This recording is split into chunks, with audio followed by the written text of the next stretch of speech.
રામપીપળા સહિતના અનેક વિસ્તારોમાં વરસાદ છે। બીજી તરફ બનાસકાંઠાથી સમાચાર, અંબાજીમાં પણ બીજા દિવસે વાતાવરણ પલટાઈ ગયું છે। ભારે ઉકળાટ વચ્ચે બપોર બાદ વાદળછાયું વાતાવરણ છે। અંબાજી પંથકના વિસ્તારોમાં ધીમી ધારે વરસાદ શરૂ થઈ ગયો છે। આગાહી પ્રમાણે આજે અંબાજીમાં વરસાદની શક્યતા છે।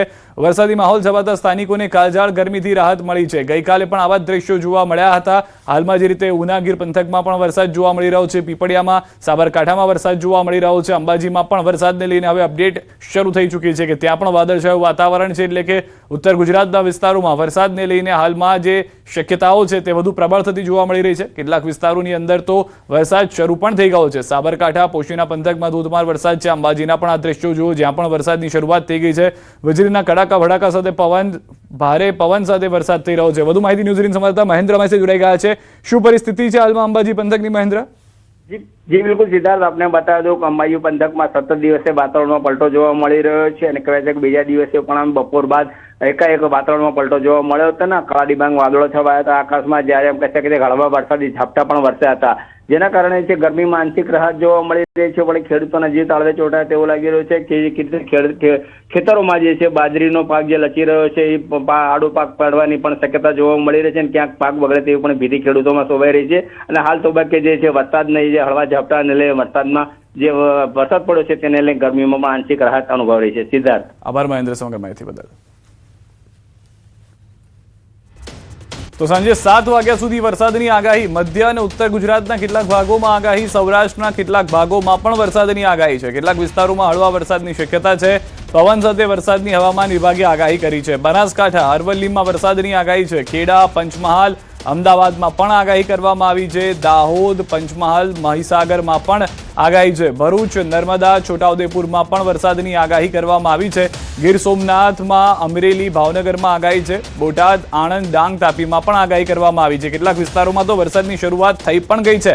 આગામી 2-3 કલાકની વરસાદની જે આગાહી છે તેમાં ગીર સોમનાથનો વિસ્તાર છે, સાબરકાંઠાનો વિસ્તાર છે, અંબાજી વિસ્તાર છે, ત્યારબાદ જે દ્રશ્યો જોયા હતા તે પ્રમાણે ઉનાની અંદર વરસાદ શરૂ થઈ ચૂક્યો છે।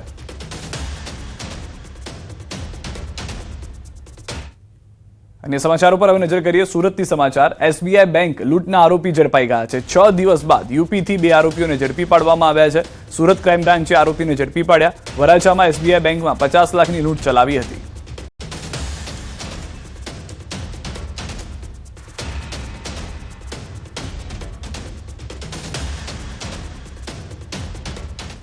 કે લગભગ 2 મહિનાથી આ ગેંગના ઘણા બધા મેમ્બર અહીંયા સુરતમાં જહાંગીરપુરાના જો ઉગત કેનાલ છે એના કેનાલ પાસે જો એક ભાડામાં મકાનમાં રાખીને લગભગ 2 મહિનાથી રહેતા હતા અને ત્યાં જો રેકીને કામગીરી કરવાના ઘણા વખત આ લોકો બેંક ગયા અને આ જો બેંકની સ્થિતિ એવી હતી કે ત્યાં હતા બધા કન્સ્ટ્રક્શનના કામ ચાલે છે જો જેના લીધે બંને બાજુ ખોદાણ થયેલા છે। બહુ ઓછા ટ્રાફિકવાળા વિસ્તાર છે જો જેના જરૂરત હોય આ લોકો જાય છે, બાકી કોઈ રૂટીન ટ્રાફિક બહુ જ્યાદા ત્યાં રહેતા નથી। તો આ લોકોએ એવી જગ્યા નક્કી કરવા જોઈએ અને સાથોસાથ એવું પણ નક્કી કર્યા કે જો જ્યારે સૌથી વધારે પોલીસ બિઝી હોય ત્યારે આપણા જોઈએ આ લૂંટના અંજામ આપવાના જોઈએ।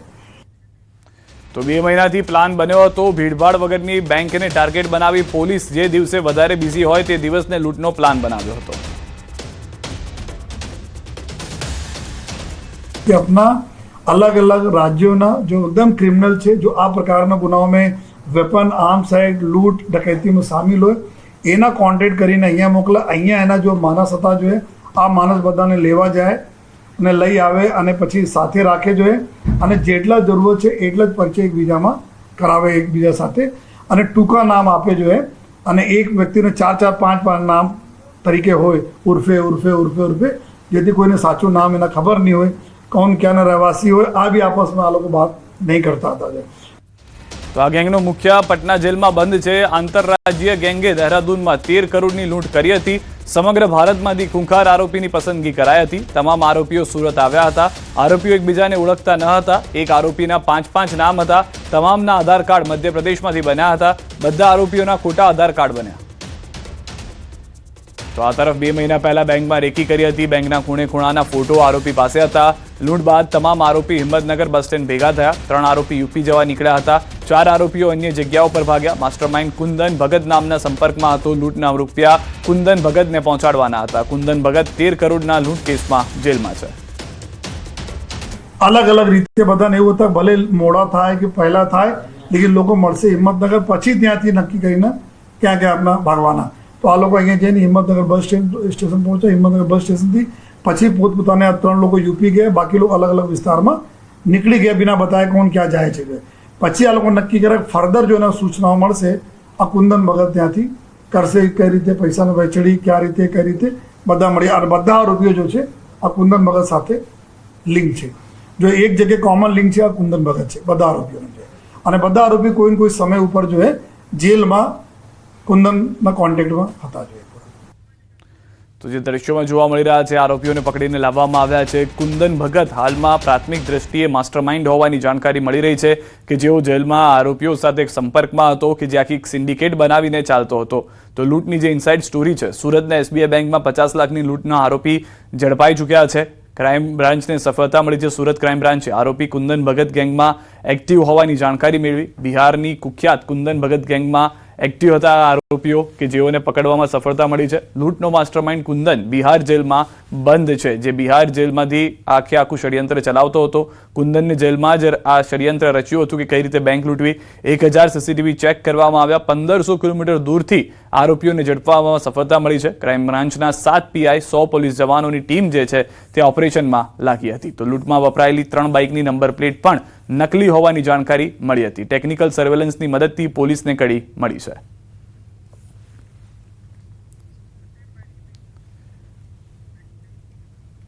ગીર સોમનાથમાં દુધિયા બાપા નાગદેવતાના દેવસ્થાન પર રાત્રિના સમયે ડિમોલિશન થતા ભારે વિવાદ થયો. સોમનાથ મંદિર રોડ પર ટ્રસ્ટ ઓફિસ સામે આવેલ પ્રાચીન દેવસ્થાન પર ફર્યું તંત્રનું બુલડોઝર. રેવન્યુ વિભાગ દ્વારા મોડી રાત્રે JCB મશીન ફેરવાયું. અચાનક ડિમોલિશનથી સ્થાનિકોમાં આક્રોશ છે. મોટી સંખ્યામાં લોકો સ્થળે એકત્રિત. ઘટના જાણ થતા જિલ્લા કલેક્ટર NV ઉપાધ્યાય તાત્કાલિક સ્થળ પર દોડી આવ્યા. કલેક્ટર દ્વારા તંત્રની ભૂલનો સ્વીકાર, જવાબદારી નક્કી કરવાની ખાતરી, દેવસ્થાને ફરીથી પુનઃનિર્માણ કરવા અને ધાર્મિક લાગણીનો માન રાખવા આશ્વાસન. દ્રશ્યોમાં પણ આપ જોઈ રહ્યા છો જે રીતે અચાનક ડિમોલિશનથી સ્થાનિકોમાં રોષ ફાટી નીકળ્યો હતો. હાલમાં જે જાણકારી મળી રહી છે તે પ્રમાણે કલેક્ટર દ્વારા તંત્રની ભૂલનો સ્વીકાર કરવામાં આવ્યો છે.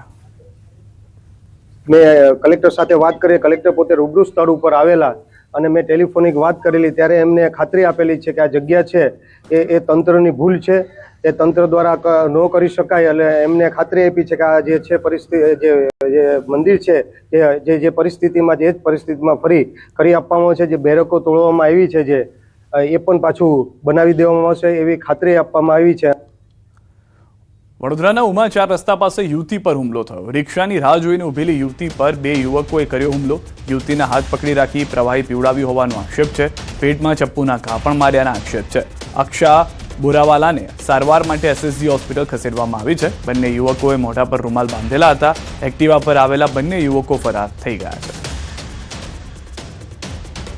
1 મહિનાથી કોમ્પ્યુટર ક્લાસ જાય છે. ત્યાં ક્લાસમાંથી આવતી હતી અમારી છોકરી, ત્યાં રિક્ષા રોકાવતી હતી. ઘરે 11:30 આવી જાય છે ઘરે, અને તે ટાઈમે રિક્ષા રોકાવતી હતી તો કોઈ પાછળથી 2 છોકરા આવ્યા છે. રૂમાલ બાંધેલો હતો અને એની આંખ પાણી હતી છોકરાની. એ છોકરાએ એને હાથ પકડીને એને દવા પીરાઈ અને અહીંયા પેટમાં છરીનો ઘા માર્યો છે. અમદાવાદના આનંદનગર વિસ્તારમાં જીવરાજ બ્રિજ